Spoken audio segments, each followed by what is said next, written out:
La promesse de l'aube, regardez comment ça commence. Non, ça commence pas, mais c'est à la page 38, mais c'est comme le commencement du livre.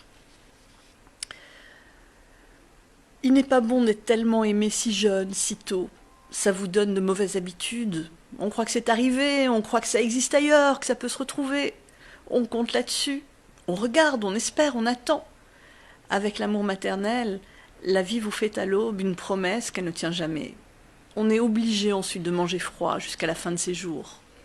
Après cela, chaque fois qu'une femme vous prend dans ses bras et vous serre sur son cœur, ce ne sont plus que des condoléances.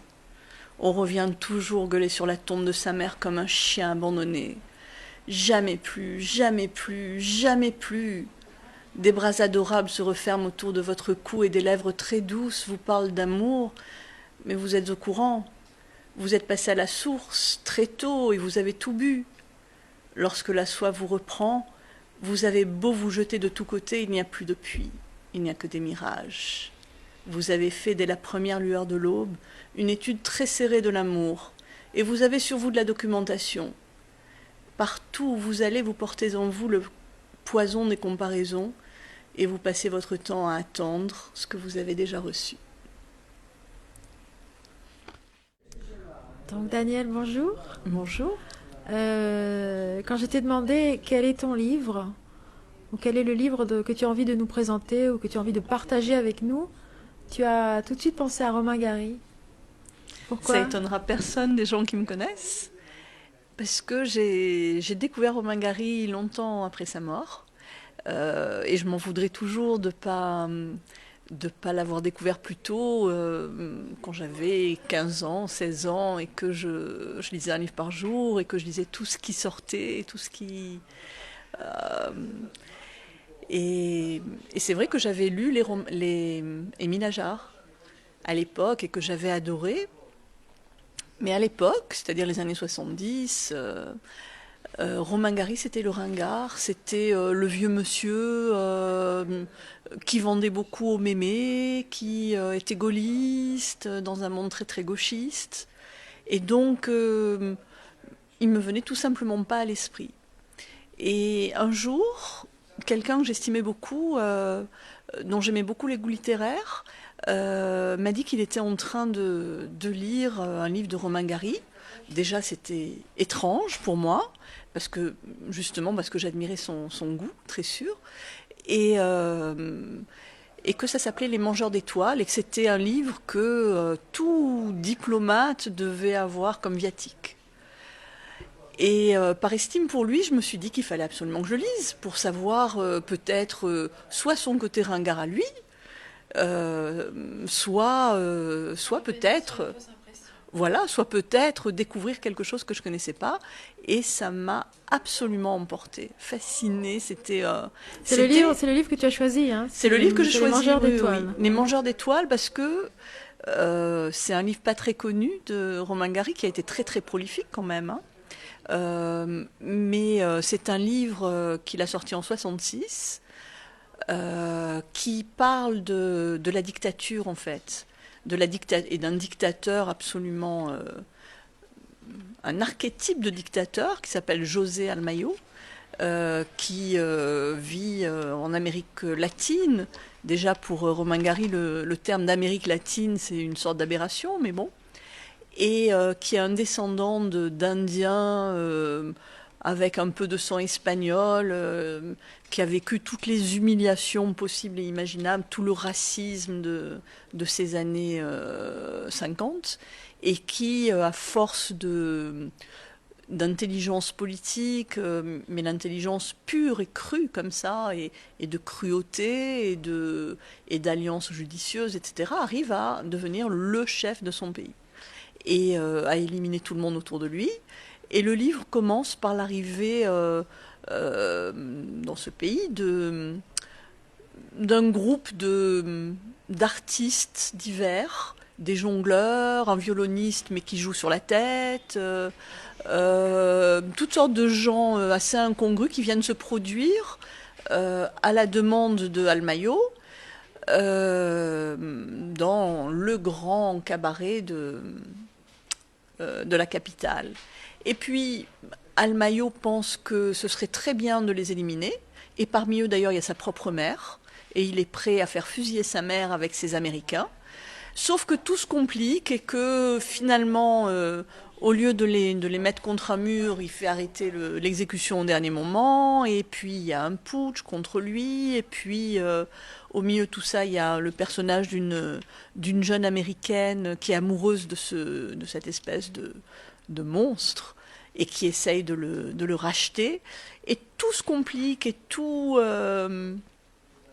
devient un énorme chaos très très truculent, très plein de réflexions. Comme souvent chez Romain Gary. Bah oui. Hein. Plein de réflexions extraordinaires sur la politique. Comment est-ce qu'on a pu passer à côté de ce genre d'écrivain? C'est ce qu'on se demande à chaque fois qu'on ouvre un de ses livres. Eh oui, absolument. Parce que chaque phrase, c'est ce qu'on disait, chaque phrase est un petit bijou qui peut être... Tu veux bien que je lise le début? Mais bien sûr. Dès le début, on entre dans quelque chose. On se rend compte qu'on entre dans une aventure qui va nous transporter, qui va se passer quelque chose. Le vol fut agréablement dépourvu d'intérêt. C'était la première fois que le docteur Horvath s'aventurait sur un avion d'une ligne non américaine et il était obligé de reconnaître que pour peu qu'on les aidât, ces gens-là apprenaient vite. Donc, est-ce que après avoir lu donc Les Mangeurs d'étoiles, tu as eu envie de continuer sur Romain Gary? Tu as tout lu? De tout lire. Alors, il y a un livre que je n'arrive pas à lire. C'est très étonnant parce que c'est un livre magnifique que j'essaie régulièrement de lire et c'est Les Enchanteurs. Déjà, le titre, ça devrait m'emporter, mais je sais pas. Ou alors c'est parce que je veux pas finir. Je vais avoir une poire pour ma soif. Garder un livre de Romain Gary que je n'aurais pas encore lu et que je pourrais lire le jour où ça viendra. Voilà. C'est joli comme raison, ça, une promesse. Tu te laisses une perspective d'immense plaisir littéraire. Oui. Alors, ce livre, Les Mangeurs d'étoiles, tu l'as donc... Eh ben, je l'ai lu, j'ai été fascinée. J'ai été absolument fascinée. Et là, j'ai relu ce que j'avais déjà lu, avec un bonheur mais immense, hein, bien sûr, La vie devant soi, le Pseudo, L'angoisse du roi Salomon, Gros câlin, que j'avais adoré quand il était sorti. Enfin, ces livres-là, je les avais vraiment dévorés. J'avais eu l'impression d'une révélation, d'un écrivain absolument unique. Et lourde erreur, big mistake. Et bien sûr, ma mère, dès que je lui en ai parlé, m'a dit « Mais tu n'as pas lu La promesse de l'aube ?» Et elle me l'a offert. Et c'est joli quand ce livre-là est offert par un parent. Par sa mère. Par sa mère. Ouais, moi, j'avais la chance d'avoir ma mère et d'avoir ma mère grande lectrice. Et elle appréciait Romain Gary. Ah oui, beaucoup. Et c'est elle qui me disait que chaque fois qu'un livre à lui sortait, elle se précipitait et que c'était en fait son malheur d'avoir eu tout ce succès public à côté d'un immense mépris de la critique qui était à l'époque entre les mains d'intellectuels. Je ne veux pas porter de jugement trop méchant, mais assez frelaté d'ailleurs. D'ailleurs, dans un de ces livres que j'adore, qui est soi-disant une interview, mais en fait, il a écrit les questions et les réponses. La nuit sera calme. Il parle de ça, il parle de l'escroquerie intellectuelle. Est-ce que je peux lire un extrait? Tu es hanté, lui dit son ami soi-disant journaliste, tu es hanté par l'escroquerie intellectuelle et l'abus de confiance. Et Romain Gary de répondre, parce que je suis un écrivain du XXe siècle et que jamais dans l'histoire, la malhonnêteté intellectuelle, idéologique, morale et spirituelle n'a été aussi cynique, aussi immonde et aussi sanglante. Le comediante Mussolini et le charlatan Hitler ont poussé leur imposture jusqu'à 30 millions de morts. Le fascisme n'a pas été autre chose qu'une atroce exploitation de la connerie. La connerie qu'il appelait la plus grande force spirituelle du monde. Je saute un tout petit peu. Le scandale est si constant, si accepté, que l'affaire Dreyfus, par exemple, ne serait même plus possible. L'idée d'une France coupée en deux par l'innocence ou la culpabilité d'un homme, en 1974, tu te rends compte, impensable, l'escroquerie idéologique intellectuelle est l'aspect le plus apparent et le plus ignoble de ce siècle. Et tous mes livres sont nourris de ce siècle jusqu'à la rage. C'est 1974, on est combien après 40 ans après, plus. Je trouve ça tellement adapté à ce qu'on est en train de vivre.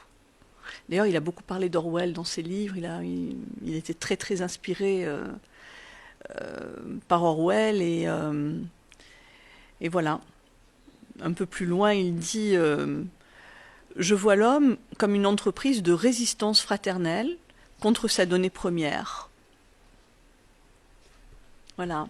Et la résistance, les compagnons de la libération, la France libre, c'était sa seule vraie famille, en fait. Les Mangeurs d'étoiles, c'est un des 2 livres d'une mini-saga, la comédie américaine. Ça va avec l'adieu à Adieu Gary Cooper. Oui. Tu as lu les 2 l'un après l'autre? Non, je crois pas. Tu as tout lu dans le désordre? J'ai lu... non, j'ai lu absolument dans le désordre, mais j'ai beaucoup relu dans l'ordre, parce que c'est un bonheur, parce que c'est... Qu'est-ce que c'est les Mangeurs d'étoiles alors? Raconte-nous. Les Mangeurs d'étoiles, ce sont ces Indiens qui mangent des champignons, qu'ils appellent Mastala. Et vivant ici, pour moi, je ne peux pas ne pas penser à Mastoul. Vous voyez, donc c'est peut-être quelque chose, un mot arabe ou je ne sais pas. Et cette ivresse que ça leur donne. Explique-nous, traduis-nous Mastoul. Mastoul, ça veut dire raide, def, défoncé, non? Oui, mais oui. Voilà. Et donc cette ivresse des champignons qu'ils mangent, de ces étoiles qui les emportent très loin, dont on a aussi beaucoup parlé ailleurs, c'est à la fois ce qui les libère du joug, du racisme, de l'exploitation, la lutte des classes dans laquelle ils vivent, et à la fois ce qui la dureté de la vie, tout simplement. Et à la fois ce qui les enfonce encore plus dans tout ça. Ce qui les maintient dans leur misère. Bien sûr, exactement. Bien sûr. Quel joli titre. Joli titre. Et donc, tout ce petit monde va être emporté vers quoi? Vers une révolution dont on sait très bien qu'elle sera que la naissance d'une nouvelle dictature. Pas beaucoup d'espoir de libération des peuples ou d'une démocratie qui s'installerait dans ces pays-là. Quand tu as relu ce livre aujourd'hui, tu penses que tu l'as relu de manière moderne? Est-ce que tu as réussi à t'empêcher de transposer à ce que nous vivons aujourd'hui? Non, absolument pas. Je pense que c'est tout l'intérêt de la bonne littérature. Avec Romain Gary, c'est ce que j'allais te dire. On n'arrive pas, quel que soit le livre qui nous tombe dans les mains, on n'arrive pas à ne pas transposer et à ne pas le resituer dans notre actualité. Complètement. Et à ne pas trouver ça tellement vrai et tellement juste. Absolument. Et c'est absolument pas marqué, alors que, comme il le dit dans l'extrait que je viens de lire, ces livres sont ancrés dans le siècle. Et ils sont à la fois tout à fait parlants aujourd'hui, 30, 40, 50 ans après. Moi, regarde, je suis allée, après donc Les Mangeurs d'étoiles, je suis allée ressortir Adieu Gary Cooper. Et j'ai adoré, c'est ce que je te disais. Moi, j'aime bien les débuts. C'est ce qui est intéressant dans Romain Gary. Les incipits sont toujours exceptionnels dès le premier mot, comme ça, dès la première phrase. Tu te rends compte qu'il se passe quelque chose et que tu es dans une aventure qui t'échappe. Et donc, tu vas te laisser emporter en réalité. C'est pas du tout... rien n'est convenu, rien n'est normal en réalité. Il y avait Easy Bensby, le premier homme à descendre sur ski la deuxième cordillère, où les Indiens Poulas s'étaient réfugiés quelques siècles auparavant, fuyant ceux qui vous exterminaient à l'époque, les conquistadors ou la vraie religion, allez donc savoir. Les Espagnols étaient incapables de respirer à cette altitude, et même la foi chrétienne ne se risquait pas si haut. 5500 mètres au départ, 25 jours de descente, un sacré tracé, ce qu'on fait de mieux dans le genre rien et personne. Easy était un type qui foutait le camp continuellement, pour ainsi dire. Son regard avait l'expression avide et inquiète des gens qui ne vivent que pour quelque chose qui n'est pas là, et que tout ce qui est bien là pousse chaque année plus haut et plus haut vers les neiges éternelles. On en connaît des comme ça. On en connaît même beaucoup. Heureusement. Lenny s'était pris d'amitié pour l'Israélien, qui ne parlait pas un mot d'anglais, Et ils avaient ainsi d'excellents rapports tous les deux. Au bout de 3 mois, Izzy s'était mis à parler anglais couramment, c'était fini. La barrière du langage s'était soudain dressée entre eux. La barrière du langage, c'est lorsque deux types parlent la même langue. Plus moyen de se comprendre. Izzy était un type bourré de psychologie. Dès qu'il acquit l'usage de la parole, il se mit à parler du racisme, du problème noir, de la culpabilité américaine, de Budapest, la psychologie. Lenny n'avait rien à en foutre. Lenny s'était mise à l'éviter soigneusement. Et pour que celui-ci n'imagine pas que c'était quelque chose de personnel, Lenny avait laissé vaguement entendre qu'il était antisémite. C'est pas la peine de vexer un gars. Voilà. On est tout le commences temps dans comme le ça, contraire du contraire Tu du te contraire. dis, voilà, là, il s'est passé quelque chose. Et déjà, tu as des phrases que tu as envie de noter, quoi. Tu as déjà envie d'en garder quelques-unes et tu n'as pas envie qu'elles s'envolent. Eh oui, absolument. Une phrase comme ça, choc des mangeurs d'étoiles, c'est un de ces personnages, un de ces artistes de cabaret qui frôlent la mort tout le temps à cause de l'indécision du dictateur Almayo quant à leur sort. Vraiment presque le pistolet sur la tempe, il se dit mais après tout, qu'est-ce que la mort après tout? Ce n'est qu'un manque de talent. Et je trouve ça magnifique. Ils ont tous compris qu'ils allaient mourir, n'est-ce pas? Oui, oui, absolument. C'est comme si c'était déjà mort en fait. Le livre se passe à partir d'un certain moment comme si c'était déjà mort et comme si tout avait perdu son sens. Tu crois qu'au moment où on comprend qu'on va mourir, c'est comme si on était déjà mort? J'espère ne jamais le savoir. Je sais pas. Mais pourquoi nous on comprend pas qu'on va mourir? Ouais. Parce qu'on va mourir, ah, c'est pas si grave que ça, on le sait. Est-ce que Oui. ça devrait pas au contraire nous pousser à vivre plus ou à vivre mieux? Ça devrait. Non? Ça devrait, absolument. Lui, Romain Gary, C'est- il a frôlé la mort quasiment chaque nuit quand il sortait avec son escadrille pendant la guerre. Oui, Pendant la oui, guerre, oui. il a rejoint De Gaulle sans même savoir qu'il rejoignait De Gaulle. Il est parti en Angleterre avant l'appel du 18 juin qu'il dit ne pas avoir entendu. Parce qu'il était pilote, il avait eu cette formation de pilote et qu'il fallait qu'il se batte. Et donc, il a été plusieurs fois blessé, il a été donné pour mort. Donc, il savait de quoi il parlait. Et peut-être que c'est aussi une des raisons qui ont rendu sa vie si pleine, si riche, enfin, il a 60 vies dans une vie, cet homme. C'est vrai, c'est vrai. Il a été le mari de la comédienne Jean Seberg, qui s'est suicidée. Et ça lui a donné un rapport à la mort et à la vieillesse, à la fin des temps très troublant. Et moi, c'est quelque chose qui m'a troublée aussi, c'est que ce livre, il a été écrit avant cette expérience terrible qui allait lui ouvrir. On lit beaucoup que ça lui a ouvert comme ça des pensées nouvelles sur notre existence, mais en réalité, ces pensées, il les avait déjà puisque ce livre est antérieur. Je pense que il faut tenir compte aussi de sa biographie. Romain Gary est né en Pologne, à Wilno, enfin en Pologne, en Lituanie, que les Lituaniens me pardonnent, qui était à l'époque russe. Et il est né dans le ghetto de Wilno, de Vilna, et il a connu l'antisémitisme très jeune, il a eu la chance d'avoir une mère absolument exceptionnelle qui a eu l'énergie de quitter le ghetto, de quitter la Pologne et qui avait ce rêve, comme beaucoup de juifs d'Europe de l'Est, de venir en France. Et elle a atterri finalement avec lui à Nice quand il avait 14 ans. Et il est parti donc faire la guerre en Angleterre, il a bombardé l'Allemagne, il a bombardé toutes sortes de choses, il a risqué sa vie, comme je disais tout à l'heure.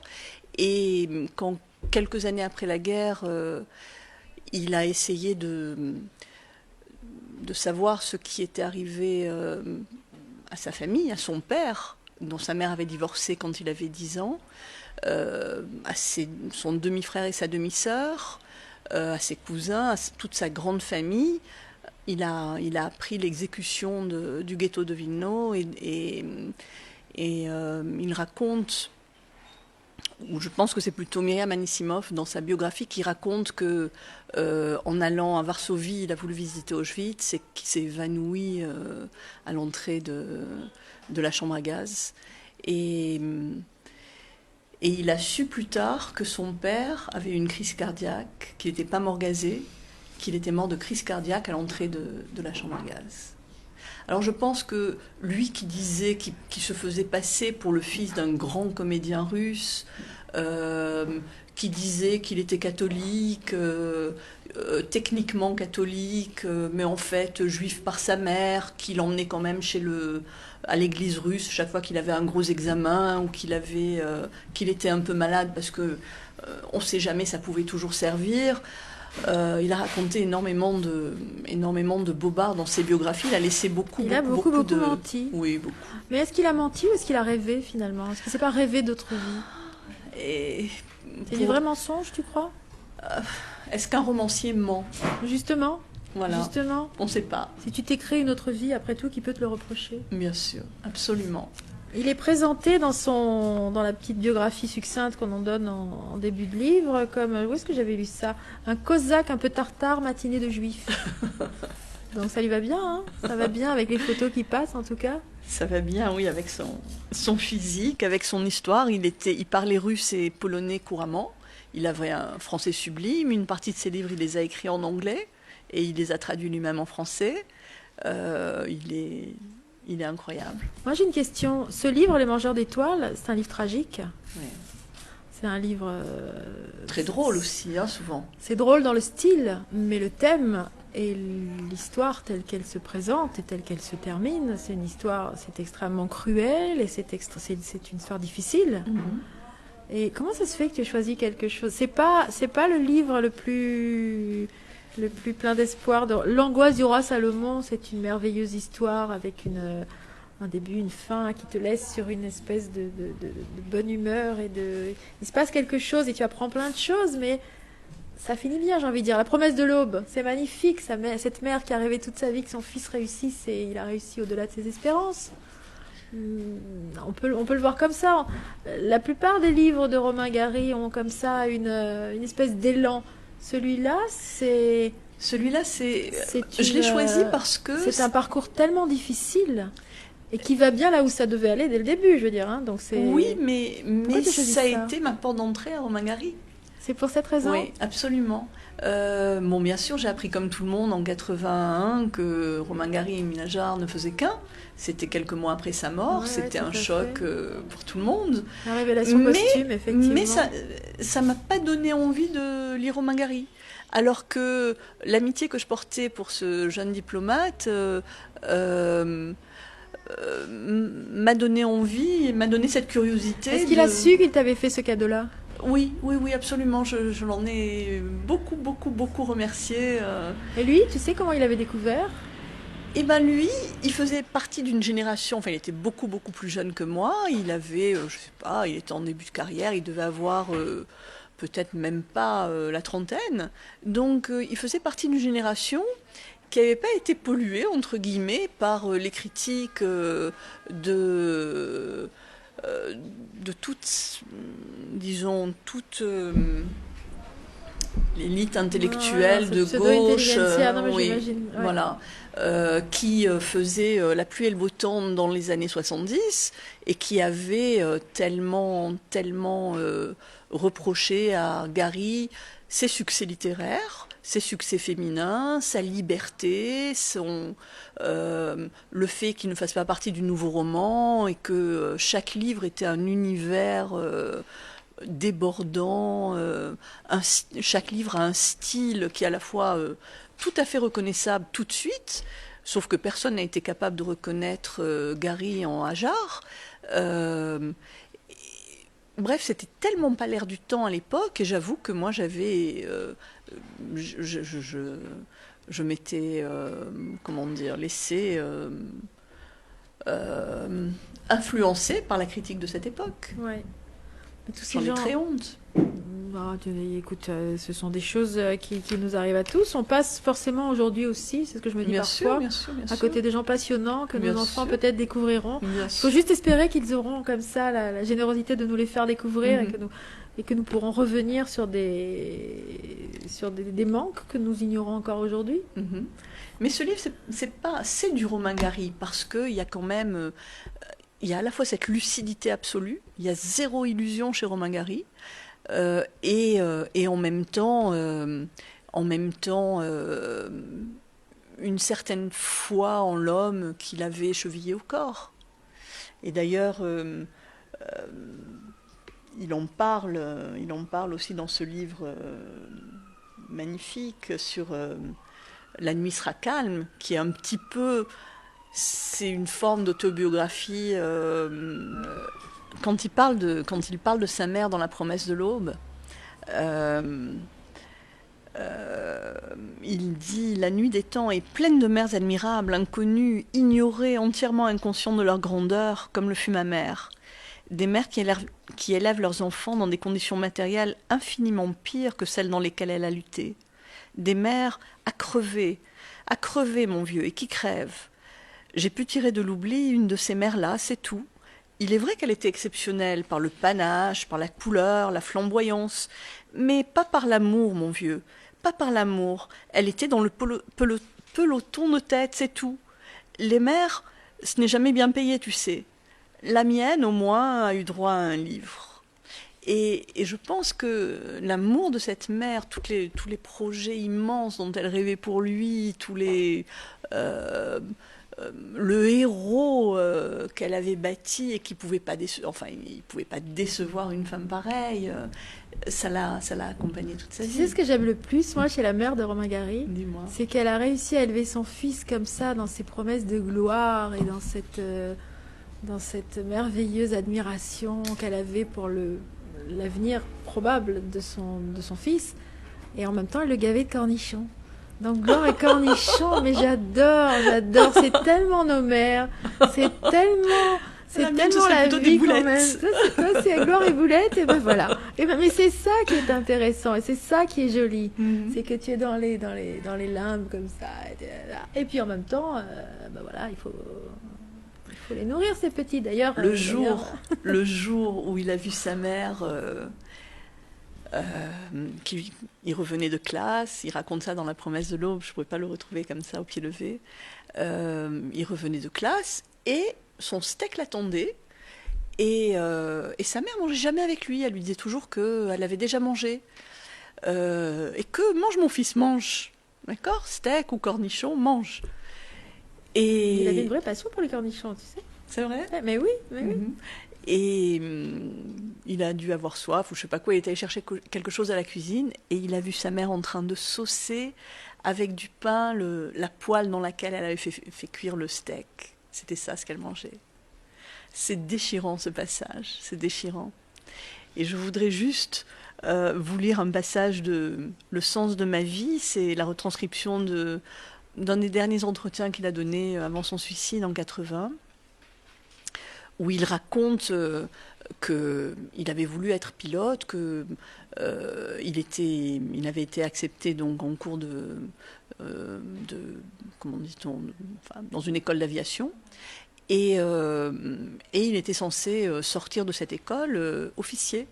Et tous ses amis sont sortis officiers, mais lui, alors il n'ose pas dire moi juif, alors il dit moi naturalisé trop récemment, je n'ai pas eu mon grade d'aspirant. C'est quelque chose qu'il raconte dans La promesse de l'aube, ça. Oui. Hein. Et il retourne à Nice, mais comment retourner sans ses insignes d'officier, sans son uniforme d'officier. Quand je suis revenue de l'école d'Avord à Nice, sans avoir eu le courage d'annoncer à ma mère l'échec, j'ai vu sur la façade de l'hôtel-pension Mermont, comme s'appelait l'hôtel, l'immeuble existe encore, j'y étais encore il y a 3 semaines, mais maintenant il n'y a plus d'hôtel. J'ai vu un immense drapeau français qui flottait, et c'était ma mère qui pavoisait en l'honneur de son fils officier qui revenait triomphant de l'école. J'en revenais comme caporal-chef, et vous pouvez imaginer mon humiliation et le sentiment d'échec que j'éprouvais.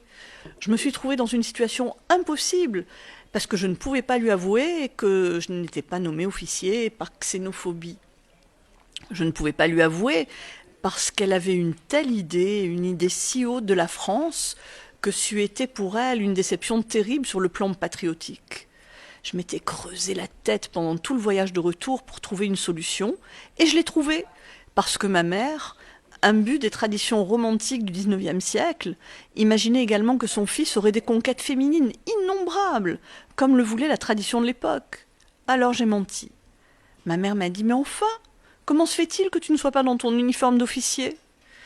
Alors j'ai menti. J'ai puisé dans mon imagination de romancier et je lui ai dit « Écoute maman, voilà ce qui s'est passé. J'ai couché avec la femme du commandant de l'école et par mesure disciplinaire, je n'ai pas été nommée officier. » Alors son visage est devenu radieux et elle m'a dit « Raconte-moi tout. » Voilà comment il protégeait sa mère. Tu vois, ce sont des mensonges de protection, Mhm. des mensonges de l'écrivain. Ouais. On ne peut pas imaginer que tous ces mensonges étaient des mensonges de protection. C'était ce qui entretenait très probablement son imaginaire, qui était immense, enfin, il a pris plein de pseudonymes. Il a écrit plusieurs livres sous pseudonyme. Bon, évidemment, Ajar, c'est le plus connu et c'est le plus flamboyant, mais il avait une imagination pour nourrir beaucoup plus qu'un seul écrivain. Il finit ce livre en disant « Je n'ai pas démérité, j'ai tenu ma promesse et je continue. J'ai servi la France de tout mon cœur, puisque c'est tout ce qui me reste de ma mère, à part une petite photo d'identité. J'écris aussi des livres, j'ai fait carrière et je m'habille à Londres, comme promis, malgré mon horreur de la coupe anglaise. J'ai même rendu de grands services à l'humanité, une fois par exemple à Los Angeles, où j'étais alors consul général de France, ce qui impose évidemment certaines obligations. En entrant un matin dans le salon, j'ai trouvé un oiseau-mouche qui était venu là en toute confiance, sachant que c'était ma maison, mais qu'un coup de vent en fermant la porte avait emprisonné entre les murs pendant toute la nuit.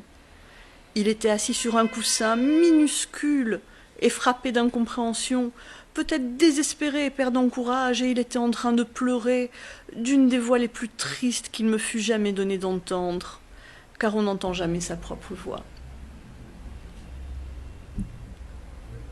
J'ai ouvert la fenêtre et il s'est envolé. Et j'ai rarement été plus heureux qu'à ce moment-là. Et j'ai eu la conviction de n'avoir pas vécu en vain. C'est pas l'exacte fin du livre, mais c'est pas loin. Voilà, ça c'est l'espérance.